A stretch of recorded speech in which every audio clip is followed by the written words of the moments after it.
വടകരയിൽ 2 ആൺകുട്ടികളെ ലൈംഗിക പീഡനത്തിനിരയാക്കുകയും ക്രൂരമായി ഉപദ്രവിക്കുകയും ചെയ്ത കേസിൽ പൂജാരി അറസ്റ്റിൽ. കൊല്ലം കരുനാഗപ്പള്ളി സ്വദേശി സമ്പത്തിനെയാണ് വടകര പോലീസ് ബാംഗ്ലൂരിൽ വെച്ച് സാഹസികമായി പിടികൂടിയത്. 100% ശുദ്ധമായ വെളിച്ചെണ്ണ. ഇത്രയും നല്ല വെളിച്ചെണ്ണ ഇപ്പോൾ നിങ്ങൾക്ക് വിപണിയിൽ ലഭിക്കുകയില്ല. സർവീസ് സഹകരണ ബാങ്ക് സംരംഭം. പ്രായപൂർത്തിയാകാത്ത കുട്ടികൾക്ക് നേരെ നടന്ന പീഡനത്തിൽ പ്രതിയായ പൂജാരിയെ വടകര പോലീസ് ബാംഗ്ലൂരിൽ വെച്ച് അറസ്റ്റ് ചെയ്തു.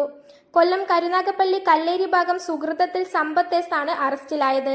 തന്റെ പരിചയക്കാരിയായ സ്ത്രീയുടെ സ്കൂൾ വിദ്യാർത്ഥികളായ 2 ആൺമക്കളെ ഉപദ്രവിച്ച കേസിലാണ് പോസ്കോ കേസ് രജിസ്റ്റർ ചെയ്തിട്ടുള്ളത്. വിദേശത്തായിരുന്ന സുഹൃത്തായ സ്ത്രീയുടെ മക്കളെ പരിപാലിക്കുന്നതിനായി മാസശമ്പളത്തിൽ ഇയാളെ ഏൽപ്പിക്കുകയായിരുന്നു. ഇങ്ങനെ താമസിച്ചു വരുന്നതിനിടയിലാണ് കഴിഞ്ഞ 1.5 വർഷക്കാലമായി ഇയാൾ കുട്ടികളെ ലൈംഗികമായി ഉപദ്രവിക്കുന്നതും ശരീരത്തിൽ പൊള്ളിക്കുന്നതും അടക്കമുള്ള ക്രൂരമായ പീഡനങ്ങളും നടത്തി വന്നത്. ബാംഗ്ലൂർ, മൈസൂർ, ഡൽഹി എന്നിവിടങ്ങളിലും മൊകേരി, വടകര, തട്ടോളിക്കര, മുടപ്പിലാവിൽ, പേരാമ്പ്ര എന്നിവിടങ്ങളിലെല്ലാം ഇയാൾ പൂജാരിയായി പ്രവർത്തിച്ചിട്ടുണ്ട്.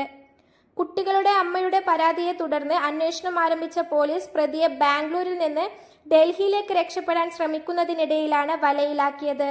വടകര പോലീസ് SHO മുരളീധരൻ കെയുടെ മേൽനോട്ടത്തിൽ സബ് ഇൻസ്പെക്ടർ രഞ്ജിത്ത് MK, ASI-മാരായ ഗണേശൻ E, സിജേഷ് KK എന്നിവരടങ്ങുന്ന സംഘമാണ് ബാംഗ്ലൂരിലെത്തി പ്രതിയെ അറസ്റ്റ് ചെയ്തത്.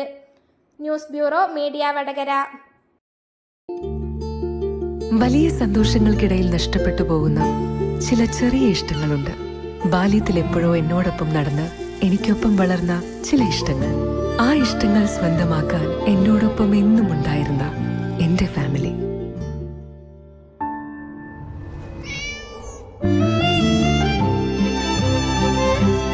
എന്റെ ഇഷ്ടങ്ങൾ എന്റെ ഫാമിലിക്ക് അറിയാം.